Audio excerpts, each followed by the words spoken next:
मैं हूँ कमर सीमा और दोस्तों जिस तरह के आप देख रहे हैं मेरे साथ मौजूद हैं प्रोफेसर डॉक्टर मुक़्तदिर खान साहब। आप यूनिवर्सिटी ऑफ डेलावेयर में पढ़ाते हैं और सबसे इम्पोर्टेंट चीज़ दोस्तों ये है कि डॉक्टर साहब का एक बड़ा ज़बरदस्त यूट्यूब चैनल है खान कन्वर्सेशंस। प्लीज़ उसको सब्सक्राइब करें, बड़ी मज़े की वहाँ पे डिस्कशंस होती हैं एकेडमिक और इंटेलेक्चुअल जो फॉरेन पॉलिसी इश्यूज़ के ऊपर और इंटरनेशनल पॉलिटिक्स के ऊपर। तो प्लीज़ उसको मैं उसका लिंक भी डाल दूँगा। Please do subscribe that. Thank you very much doctor साहब for your time for my show sir. Thank you very much Kamal साहब और all the best with your travels. Thank you sir.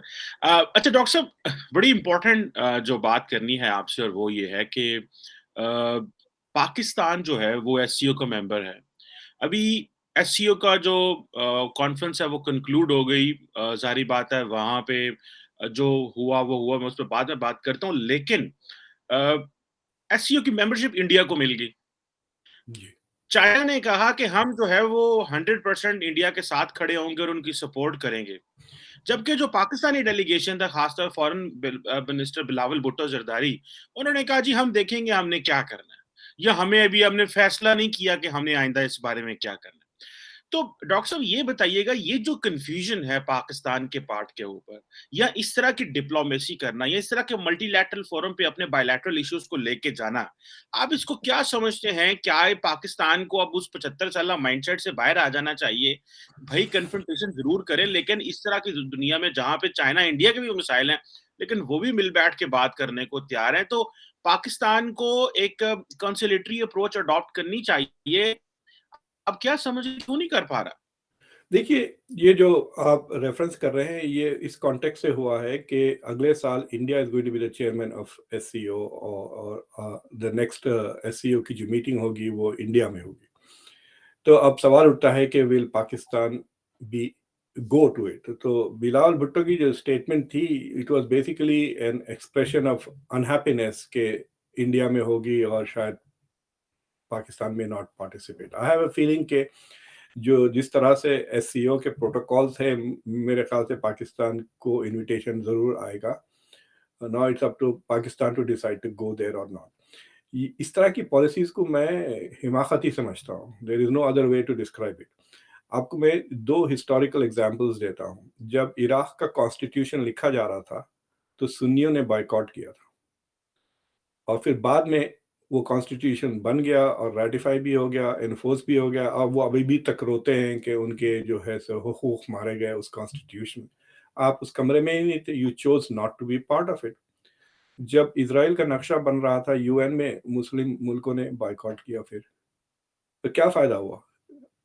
मेरा ख़्याल ये है कि इट इज़ बेटर कि आप उस कमरे में हो, बनिस्बत बाहर हो।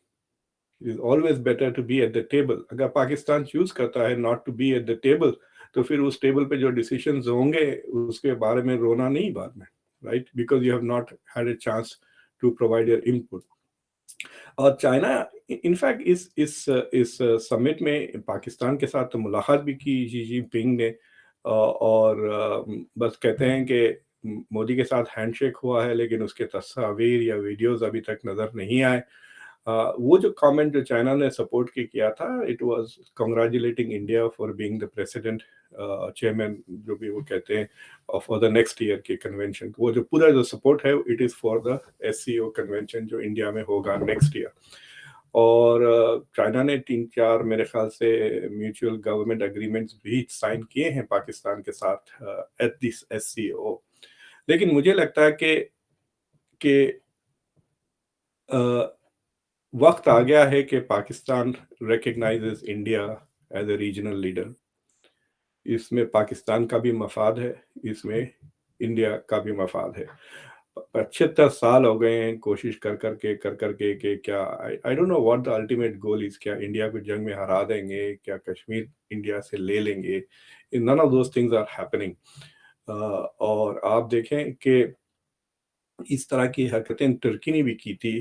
पिछले 2-3 साल से वो मुसलसल कश्मीर का मुद्दा लेके वो इंटरनेशनल फोरम्स में आ रहे थे। फिर 2-3 साल तक इंडिया ने बर्दाश्त किया, फिर उसके बाद इंडिया ने भी बैकलैश शुरू कर दिया आर्मीनिया के साथ ताल्लुकात बढ़ाना शुरू कर दिए, साइप्रस में जाके India has begin to retaliate. तो इन चीज़ों से फ़ायदे कुछ नहीं होते और दोनों मुल्कों के नुकसान होते हैं ये कन्फ्लिक्चुअल रिलेशनशिप्स के। ये अलबत्ता है कि जो डेमागोगरी टाइप के जो लीडर्स होते हैं उनको थोड़ा बहुत टेम्पररी पब्लिक ओपिनियन में फ़ायदा हो जाता है इस तरह के नेगेटिव फॉरेन पॉलिसीज़ की वजह से। बट अदरवाइज़ आई थिंक कि ये ना तो एससीओ के हित में है, ना पाकिस्तान के हित में है कि it plays hard to get, because इस वक़्त जिस मूड में दुनिया है पाकिस्तान की तरफ, बाद औक़ात हमारे बच्चे कहते हैं कि मैं नहीं आऊँगा, मैं नहीं आऊँगा, तो हम उनको मनाते हैं, उनको इंसेंटिवाइज़ करते हैं कि भाई चले, चले, चले, राइट? अब इस तरह नहीं है, अगर पाकिस्तान कहता है हम नहीं आता तो ठीक है, वो the bus will leave without Pakistan. बिल्कुल। बिल्कुल ठीक कह रहे हैं। तो डॉक्टर साहब आप क्या समझते हैं कि वहाँ पे उम्मीद ये थी कि पाकिस्तान को एक इनिशिएटिव लेना चाहिए। आप क्या समझते हैं पाकिस्तान को क्या चीज़ें रोक रही हैं कि वो इंडिया के साथ एंगेज ना करे? इंडिया कह रहा है कि जी जो आपने 370 और 35A पे जो पोज़ीशन ली है उससे पीछे हट जाएँ। पाकिस्तान कह रहा है इससे आप पीछे हटेंगे तो फिर हम बात करेंगे। तो और एक at the same time international community में भी किसी का क्लाउट नहीं है कि वो पाकिस्तान और भारत को करीब कर सके। तो आप क्या समझते हैं what are options left for Pakistan कि हमें एक हमें वो जिसे कहते हैं ना एक कोई ब्रेक थ्रू मिले या स्पेस मिले ताकि चीज़ें नॉर्मलाइज़ हों। हम पाकिस्तान की पॉलिसी जो है वो तो जियो इकोनॉमिक्स की है। लेकिन इंडिया के साथ हमारे ताल्लुकात ठीक नहीं है, अफ़गानिस्तान की कैपेबिलिटी नहीं है, चाइना का मुकाबला नहीं कर सकते, ईरान इंटरनेशनली सैंक्शन्ड है, सो हम इस वो सारे क्वागमायर में फँसे हुए हैं। So how do you see कि पाकिस्तान कैसे इससे बाहर निकल सकता है? What shell Pakistan do for this? मैं आपके सामने एक छोटी-सी थीसिस रखता हूँ आपके सुनने वालों के लिए, वेदर दे एक्सेप्ट इट और नॉट। मेरी थीसिस ये है कि जो पाकिस्तान के पॉलिटिकल एस्टेब्लिशमेंट है, वो अगर इस्लाम को छोड़ भी दें तो आप इलेक्शन जीत सकते हैं पाकिस्तान में। इस्लाम के खिलाफ बोल के भी, और मतलब आपके पास मार्क्सिस्ट, सोशलिस्ट, पीपीपी के तरफ से कई पॉलिटिशियंस आर क्वाइट सक्सेसफुल। इस्लाम का उतना नारा नहीं लगाते हैं, तो आप इस्लाम छोड़कर इलेक्शन जीत सकते हैं पाकिस्तान में, कश्मीर को छोड़ के नहीं जीत सकते। तो तो मुझे लगता है इस्लाम से ज़्यादा अहमियत पाकिस्तान को कश्मीर है। It has become the core of Pakistani identity. और मुझे इसकी एक ही वजह है, because this justifies the strength and growth of Pakistan military. तो आपका जो बैलेंस है ना, मैंने आपसे पहले भी कहा था कि पॉलिटिकल साइंस में हम कहते हैं कि कंट्रीज हैव आर्मीज, लेकिन दो ऐसे आर्मीज हैं जिनके पास कंट्रीज हैं, वो पाकिस्तानी आर्मी और एक टर्किश आर्मी, दोनों मुस्लिम दुनिया में है। लेकिन अर्दोगान ने टर्किश आर्मी को डिसिप्लिन कर दिया। अर्दोगान का एक मेजर अचीवमेंट था कि वो मिलिट्री और सिविल रिलेशंस का जो बैलेंस है वो प्रो डेमोक्रेसी क्रिएट कर दिया। The military now doesn't interfere in politics और उसका उतना पावर नहीं है। लेकिन पाकिस्तान में प्रॉब्लम ये है कि अगर पाकिस्तान की जो कोर ग्रैंड स्ट्रैटेजी है, मैं छोटी मोटी फॉरेन पॉलिसी की बात नहीं कर रहा हूँ, जो कोर ग्रैंड स्ट्रैटेजी है वो इस वेरी कश्मीर सेंटर्ड, और उसके वजह से एक डिस्प्रोपोर्शनेट अमाउंट ऑफ आपके रिसोर्सेज आर्मी को जाते हैं। और ना सिर्फ आर्मी आपकी स्टेट में पेनिट्रेटेड है, आपकी इकोनॉमी में भी पेनिट्रेटेड है। तो जब तक कि you you don't send your army to the barracks और फिर सिविलियन इंटरेस्ट, तो उसमें ये होता है कि आपकी सारी foreign policy is not serving the interest of Pakistan but is serving the interest of Pakistani armed forces. आपके पास नेशनल इंटरेस्ट नहीं है, आपके पास मिलिट्री इंटरेस्ट है।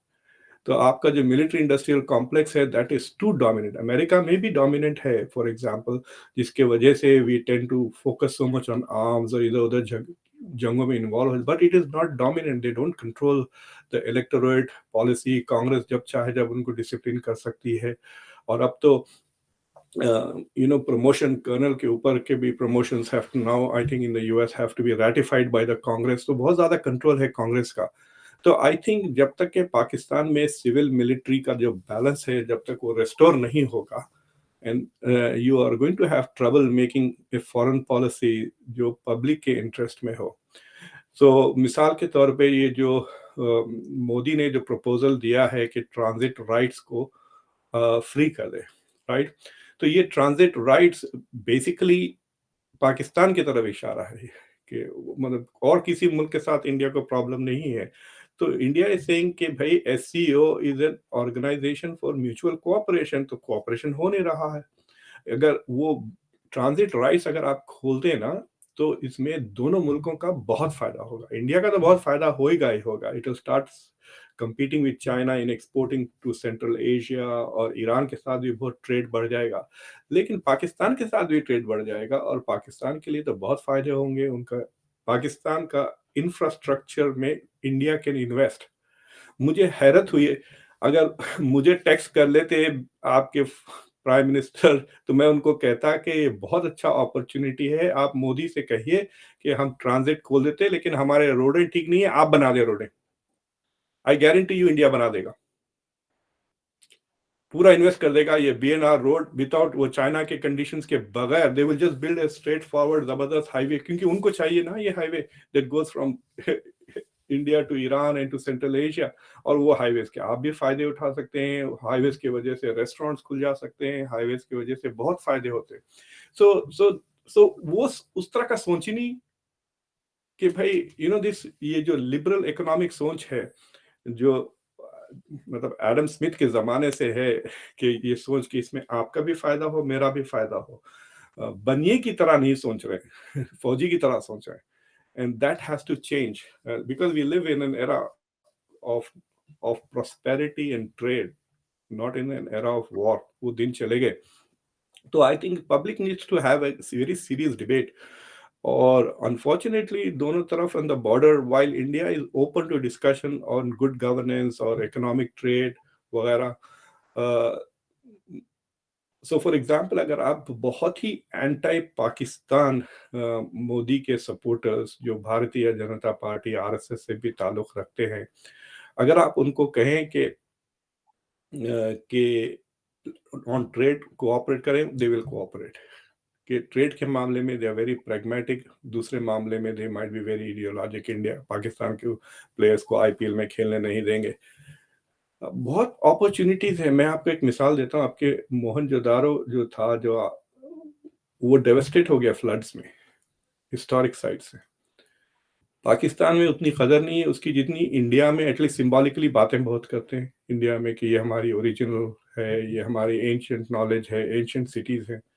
You could have invited India to come and help and invest in redeveloping. वो एक ऐसा बड़ा tourist site बन सकता है इंडियंस के लिए। मतलब बनारस के बाद it could be the second holy place that it goes.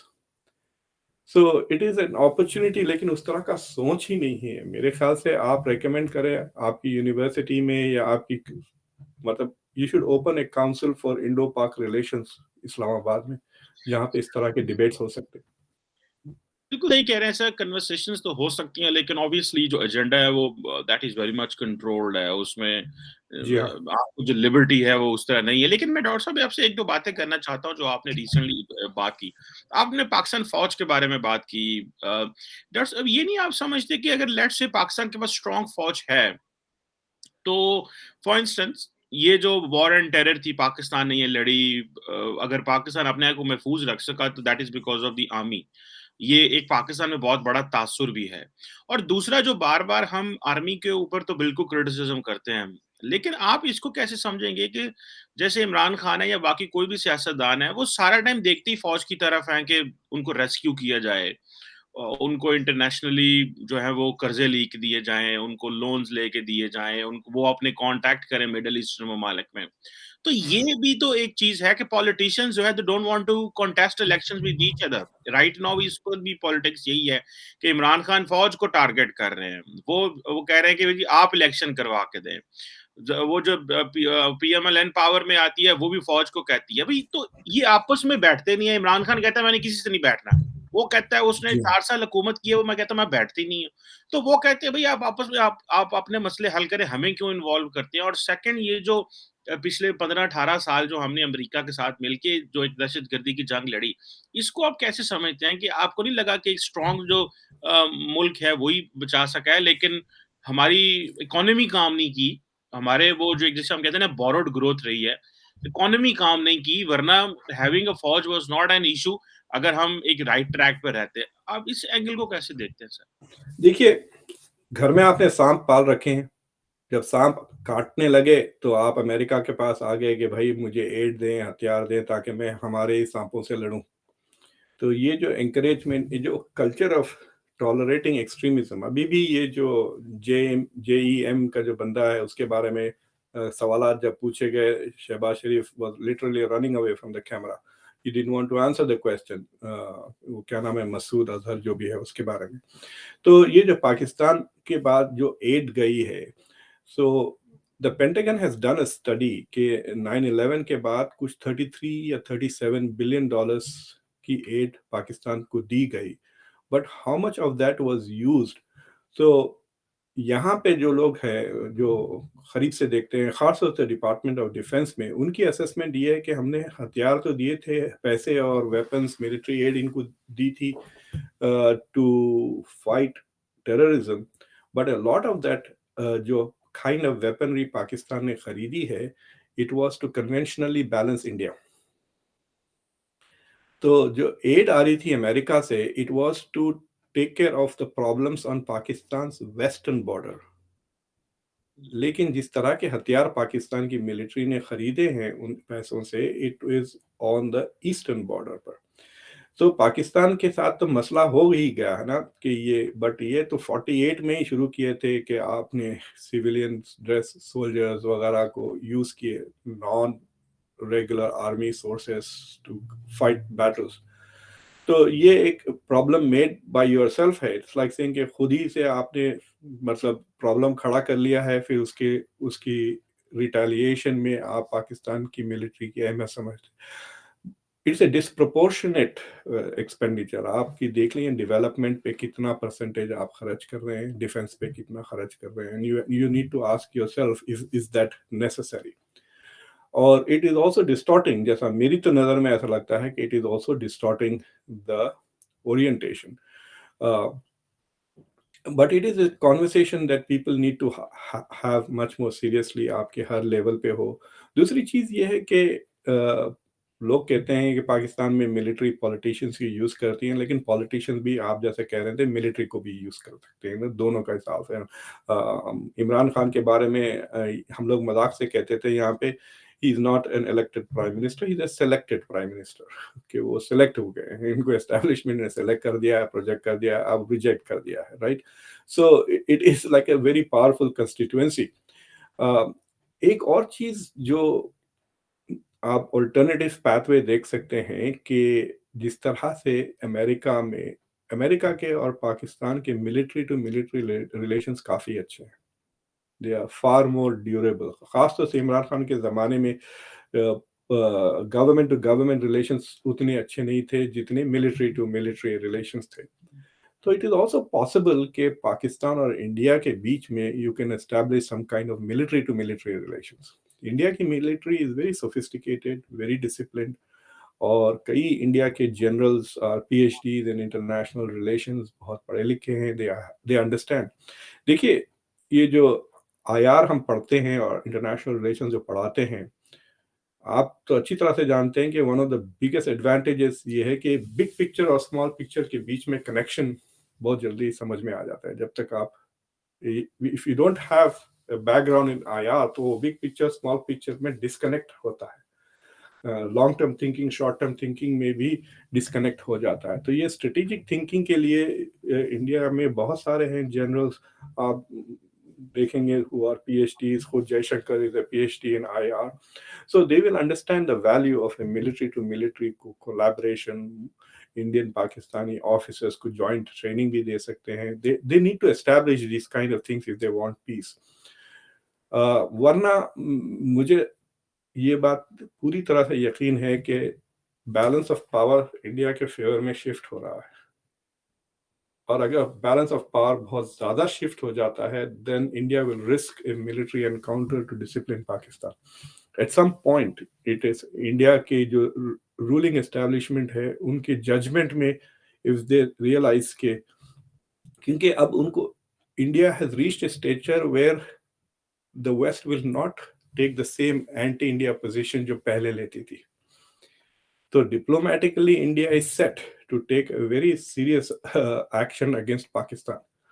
वो सारे डक्स इन ए रो तो आ गए हैं। अब ये it's a matter of judgement कि can we have the significant military advantage कि हम पाकिस्तान को पनिश करें without punishing our own economy and our own military. तो दैट इज, उससे पहले ये बेहतर है कि they have to have some kind of formal relation, वरना मुल्क दोनों की कोशिश कर रहे हैं एक दूसरे को डिस्टेबलाइज करने की कोशिश कर रहे हैं rather than helping each other grow. और इसमें इंडिया का भी एक नुकसान है। आप देखें कि अब हर मेजर पावर का खुद का एक ब्रांड है, जैसे अमेरिका का ब्रांड नेटो है, अब चाइना का एससीओ है। यू नो द फैक्ट कि there is a Shanghai Cooperation Organisation, वो कहता है कि China is a global leader status, India का नहीं है। अभी ने इंडिया ने अपना फ्रेंचाइज नहीं खोला ना, तो प्रॉब्लम इंडिया का इसलिए है कि वो, वरना वो सार्क वार्क को लेके they could have developed this status. लेकिन ये जो पाकिस्तान के साथ कॉन्फ्लिक्ट है, इख्तिलाफ है, उसके वजह से इंडिया की भी ग्लोबल ग्रोथ थोड़ा स्टंट हो रही है। अच्छा डॉक्टर साहब 2 बातें बताइए। एक तो यही इसी बात से मैं शुरू करना चाह रहा हूँ कि अगर इंडिया कोई ऐसा जैसे कहते हैं ना अपना कोई प्रोजेक्ट रखता है, कोई प्रोजेक्ट नहीं है उनके पास तो वो पाकिस्तान की वजह से वो क्योंकि अगर पाकिस्तान को एक्सक्लूड करते हैं, तो वो चाइना को एक्सक्लूड करते हैं, तो वो किस तरह का एक फोरम होगा जिसमें खित्ते के 2 बड़े नेबर भी हों, ना हों।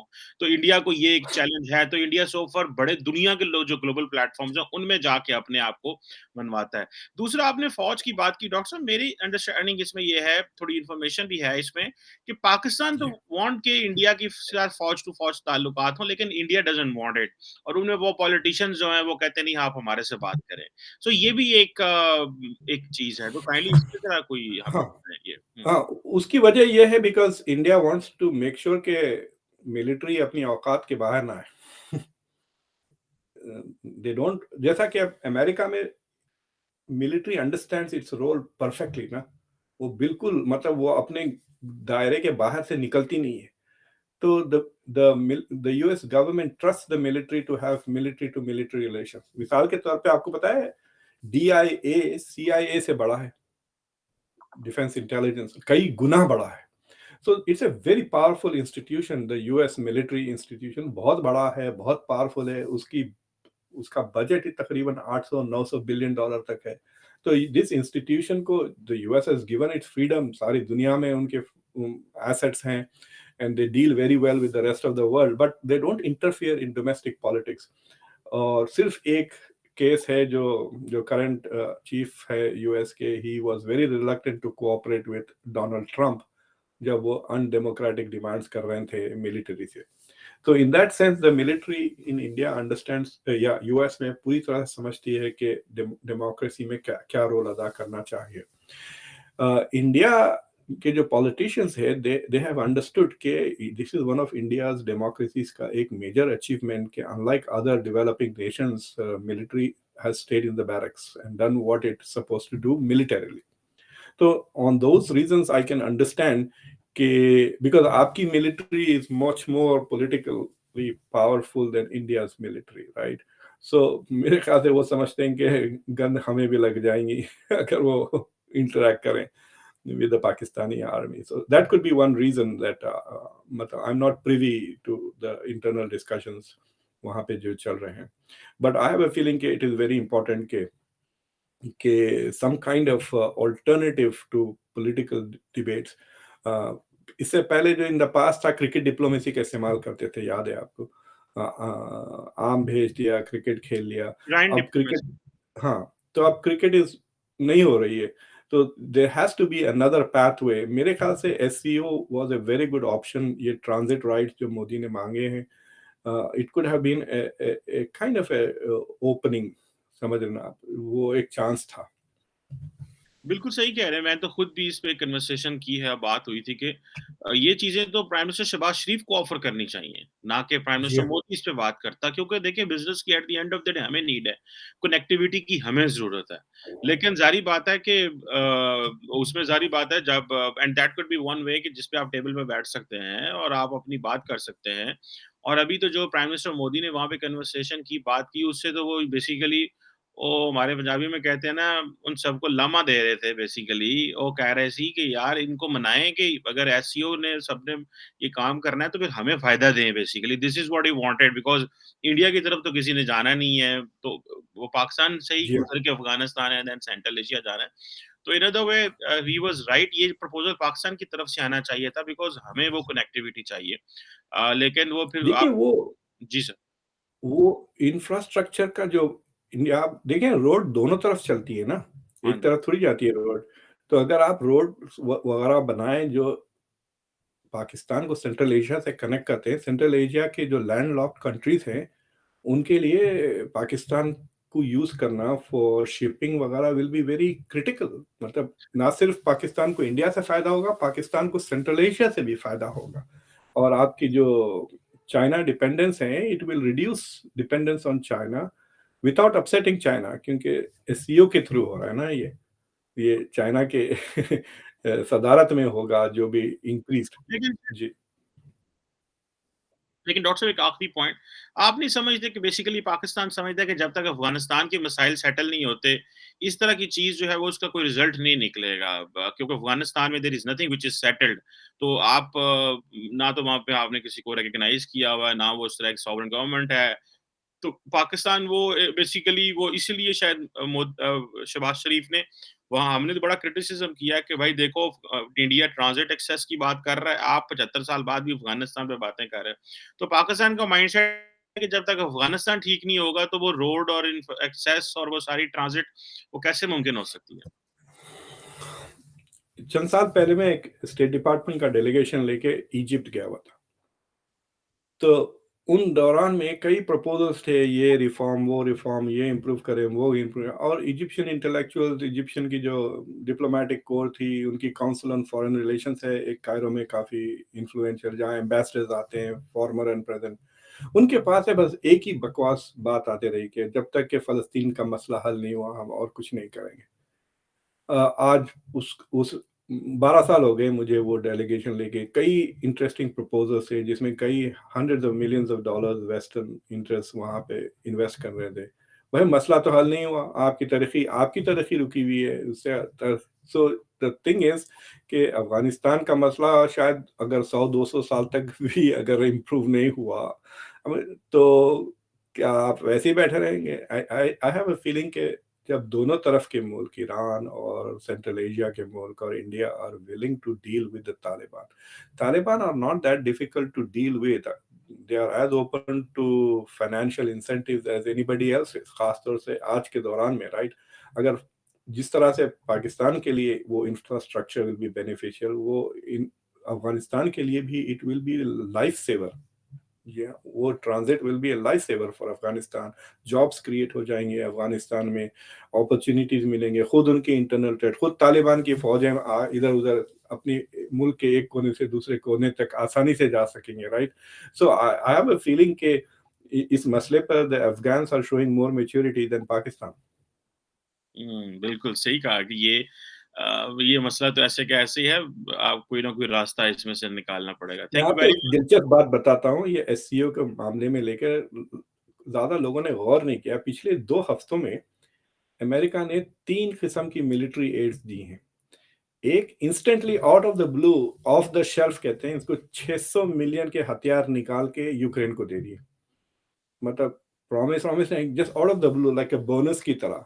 450 मिलियन का प्रोजेक्ट पाकिस्तान को दे दिया, F-16 सप्लाईज वगैरह। और 1.1 बिलियन का एडिशनल हथियार ताइवान को दे दिया। तो ये पिछले 10 दिन में हुए हैं ये सारी चीजें। लेकिन आप देखें ये किसके खिलाफ है? ये सारे के सारे एससीओ के मेन प्लेयर्स के खिलाफ है। पाकिस्तान को मिलिट्री देना इंडिया को धक्का है, और ताइवान को हथियार देना चाइना के लिए धक्का है। यूक्रेन को हथियार देना रशिया के लिए धक्का है। तो it was a very interesting subtle American क्या चाहिए कि सिग्नल, इसमें इंडिया के लिए भी एक सिग्नल है कि भाई देखो अपनी हद में रहें आप सब, वरना हम आपके अपोनेंट्स को भी we will begin to agitate. It was a very interesting observation. एक कोई अखबार में पढ़ रहा था मैं कि it was not discuss much at SCO, लेकिन इट्स एन इम्पॉर्टेंट इवेंट। ये जो चीज हुई है it brought back Xi Jinping, Modi, Pakistan के prime minister Shahbaz Sharif, Putin वगैरह सब एक किस्म से एक clearly a non-Western forum of great stature है। इस दुनिया का सबसे बड़ा रीजनल ऑर्गेनाइजेशन बन गया है एससीओ। और मतलब मैं तो नेक्स्ट ईयर के इंतजार में हूँ, because it's going to be more interesting, क्योंकि Iran will be a full member. Hmm, और इट इज़ वेरी इंपॉर्टेंट। मुझे लगता है कि अगर पाकिस्तान एससीओ में इस नीयत से ना जाए कि भाई हम इंडिया के खिलाफ क्या कर सकते हैं, इस नीयत से जाएं कि हम पाकिस्तान के लिए क्या कर सकते yes, there is a difference as well, बिल्कुल सही कहा है। हैं। Anyhow thank you very much doctor sahib, इसमें एक डिस्कशन मैं आपसे करना चाहूँगा कि यहाँ पे वो अगली किसी वक़्त रखेंगे कि जो रशिया और चाइना जो है they are talking of having a world order और a world view of their own. Recently इसपे शी जिनपिंग ने कन्वर्सेशन भी की है। लेकिन वो एक एक अलहदा सेपरेट डिस्कशन जी, रखेंगे। Thank you very much professor doctor Muktir Khan साहब sir. You uh, welcome sir, thank you very much Qamar थैंक साहब। और आपके सुनने वालों को फिर से याद दिला दिया, यू। कॉन्वर्सेशंस जी, जी, जरूर खान सुनिएगा। कन्वर्सेशंस हैं जो ज़रूर जाएँ, जी, सब्सक्राइब करें डॉक्टर साहब का channel and I will put the yes, link as well. Thank you sir. Thank you very much.